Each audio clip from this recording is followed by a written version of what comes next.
Togolaises et Togolais, mes chers compatriotes,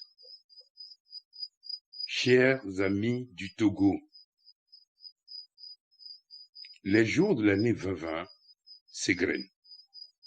Et nous voici au 9e mois de cette année de grands bouleversements mondiaux auxquels notre pays, le Togo, ne saurait se soustraire. Depuis le 3 mai 2020, il y a plus de 4 mois que le parjure du naufragé du 22 février 2020 n'a pu ouvrir le chemin tant espéré du 4e mandat de trop, arraché au forceps du flagrant délit dans une imposture grotesque et hontée à la face du monde entier.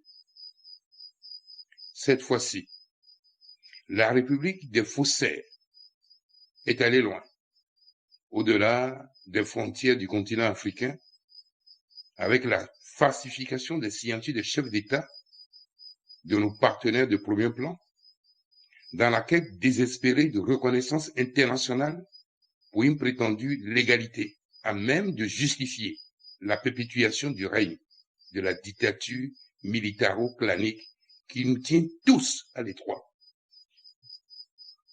Face aux habitudes séculaires de la maison, le président de la CENI s'est enfermé dans son bureau tout seul au nom d'une prétendue raison d'État pour inverser les résultats précipitamment proclamés en violation du code électoral, en l'absence du représentant du MPDD à la CENI et du représentant personnel du candidat auprès de cette institution, afin qu'il ne soit pas témoin du jeu de massacre du véritable vainqueur du scrutin. La Cour constitutionnelle, qui devrait délibérer au nom du peuple, a préféré délibérer au nom d'un homme et d'un parti pour confirmer le déshonneur, trahissant ainsi la volonté populaire au nom de laquelle elle tire sa légitimité. La légitimité ne se décrète pas. La légitimité ne s'achète pas. Elle se mérite et procède de tout temps de l'alchimie de la convergence entre une vision politique et les attentes du peuple. C'est un génie collectif ayant pour fondement les valeurs éthiques, morales et spirituelles d'une saison donnée. Togolaises et Togolais, mes chers compatriotes, chers amis du Togo, la vraie fausse victoire de Faure Gnassingbé n'est pas légitime et ne saurait se prévaloir de l'égalité pour longtemps encore. Elle est fausse. C'est pourquoi, de guerre lasse, elle n'a trouvé aucun soutien ni à l'intérieur du périmètre national, nonobstant toutes les machinations, manigances de toute nature, ni auprès des puissances européennes comme la léguait le journaliste stipendié de la chaîne de radio internationale RFI. Il y a une semaine, nous apportions la preuve que le président français Emmanuel Macron n'a jamais envoyé de message de félicitations aux naufragés du 22 février 2020, chantre de la mascarade électorale et de la démocratie, qui s'autoproclame président tous les 5 ans à travers des élections caporalisées. Le message dont il s'agit est une fabrication des officines de la Maison Bleue. Aucun démenti de la part du pouvoir sortant n'est possible. Je voudrais rappeler que falsifier la signature du locataire de l'Élysée est passible de poursuites pénales au niveau international et constitue un mépris pour l'ensemble du peuple français. Les investissements auprès des services du Bundespräsident ont donné des résultats effroyables et effarants. L'officiel que nous avons saisi à propos du fameux télégramme de félicitations s'est retrouvé scandalisé et avec un air interrogateur, nous demanda: où est la date? Où est la signature du Buddhist President? Où est le logo de son cabinet? Et conclut d'entrée que ce document est un faux qui n'engage que le naufragé du 22 février 2020 et ses services. Il poursuit pour s'en convaincre que la Präsidentschaft dispose d'un site officiel qui est la mémoire de toutes les déclarations et de tous les messages dont le président fédéral est signataire. Nous avons consulté ce site et n'y avons trouvé aucun message de félicitations à l'endroit du naufragé du 22 février 2020. Nous communiquons, pour les besoins de la cause, l'adresse du site afin que chacun puisse s'en convaincre et se trouver édifié. Quel culot donc que d'estorquer le satisfecit du grand peuple allemand en espérant que cette supercherie restera impunie. Les Allemands constituent un peuple de travailleurs et ont horreur des entourloupes. Ces faits sont suffisamment graves et dénotent une fois de plus la profondeur de la débâcle électorale d'Uni et de son champion que la malhonnêteté, l'incompétence et l'avidité du gain du président de la CENI a eu du mal à masquer.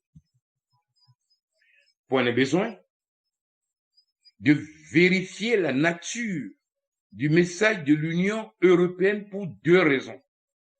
Primo, tant que la France et l'Allemagne n'ont pas reconnu officiellement le président sortant comme gagnant de la présidentielle du 22 février 2020, elle, l'Union européenne, ne pourra pas de son gré s'y hasarder. Secondo, au cours d'une réunion avec le G5, le représentant de l'Union européenne en poste à Lomé nous avait affirmé que son institution ne fera pas de déclaration sur le scrutin du 22 février 2020, car, dit-il, le gouvernement togolais n'a pas voulu prendre en compte leurs recommandations pour un scrutin libre, crédible et transparent. Cette institution, elle aussi, est victime de crimes diplomatiques perpétrés par le régime sortant. Cette pratique honteuse et humiliante rabaisse l'autorité de l'État, affaisse et décrédibilise la nation tout entière, incarnée par une république de faussaires.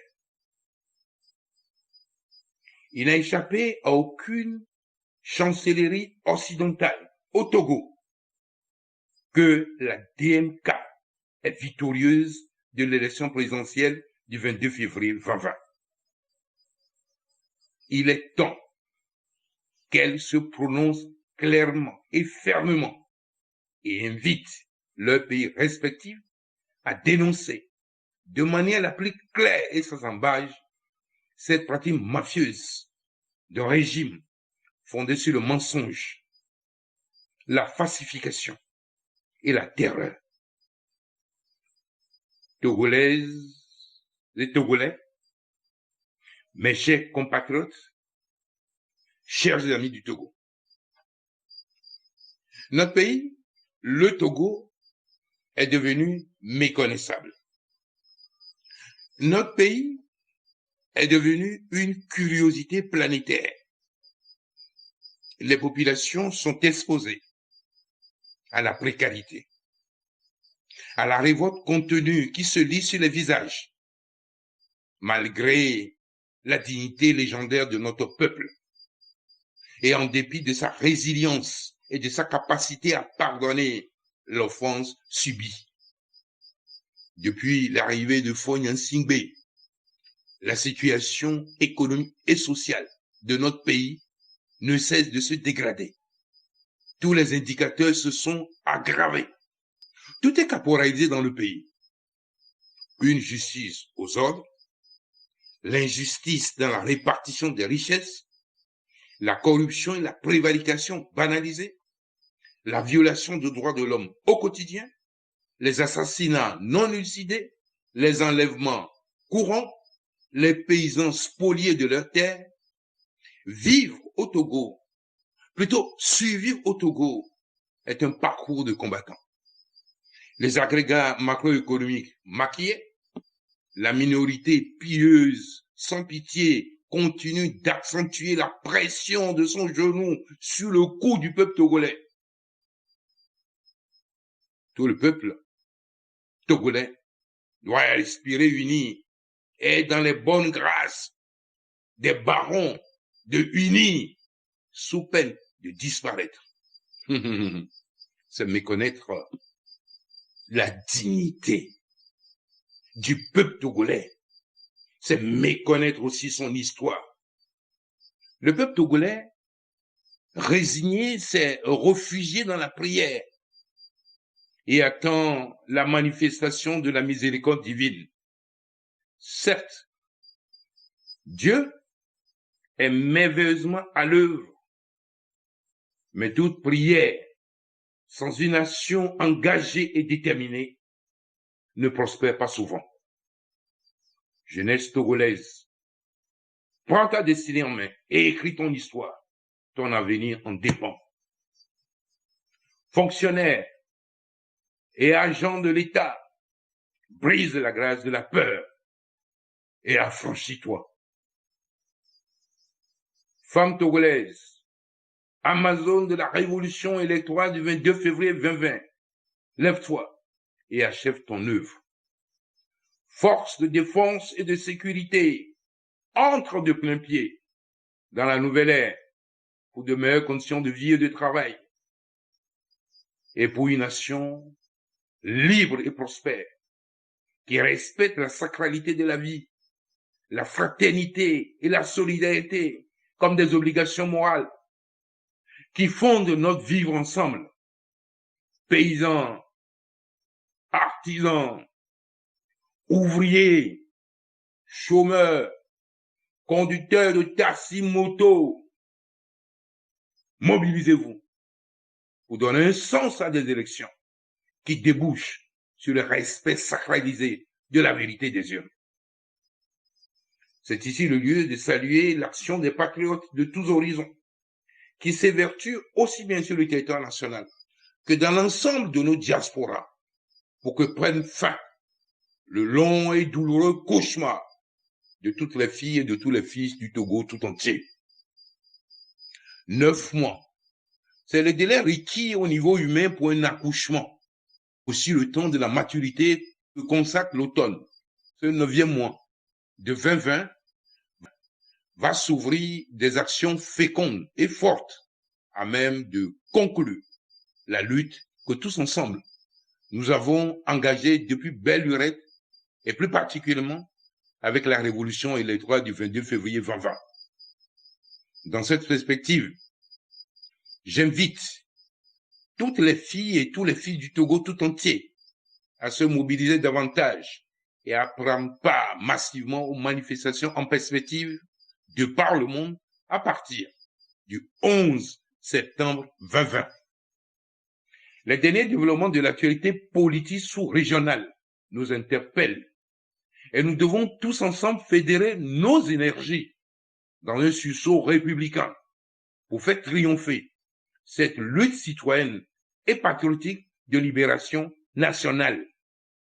Il est donc temps que, par un sursaut patriotique, nous arrivions du moins à faire entendre par le monde le cri du cœur du peuple togolais, privé de son éclatante victoire du 22 février 2020.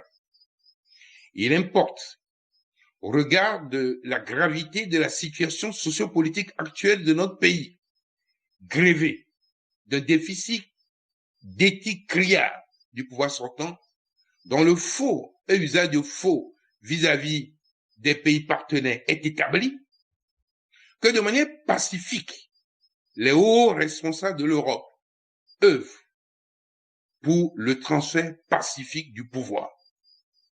La position de la première puissance mondiale, les États-Unis, est connue. À l'aube de cette palinodie, il y va de la responsabilité de protéger un peuple, et c'est aussi à la fois une exigence démocratique et éthique. Peuple togolais, ta foi t'a sauvé, et que rien ne t'ébranle, car la victoire est très proche. Vive la République, et que Dieu bénisse le Togo et ses enfants les sentinelles.